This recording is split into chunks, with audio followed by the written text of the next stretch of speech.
Okay, so I can start anytime? You started already. Oh, okay. Good afternoon again. I'm back to speak more and bore you. So, talking of different families, the first person that strikes in my head is my dad. He is one of the craziest combinations of people I've ever seen.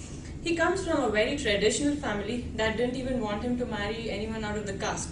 The caste is a big thing in India. So he's from a traditional family, but they wanted him to go and work in a government job because that's the right thing to do. His father was an engineer, my dad was an engineer, so he was brought up in that place. But that would typecast him a certain way. He turned out to be a scientist.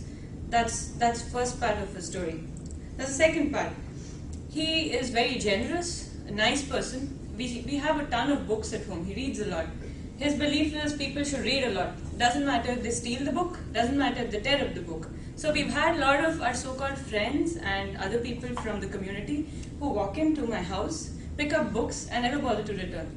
But my dad, being my dad, he has to be generous and say, it's okay, that's how you spread good books, that's a good thing. That's the second aspect. I think that's another feature that stands out.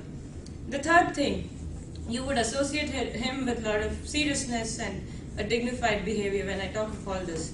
Third point, when you see him, he will crack the most ridiculous jokes. You may think it's a 5-year-old cracking the jokes. You may really wonder who's talking. You will see him jumping up and down with my 3-year-old nephew. I think he's more active and energetic than my nephew.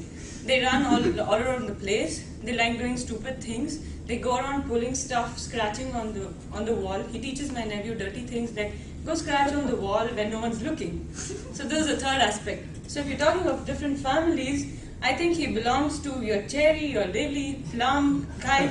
Bring it on, all of it.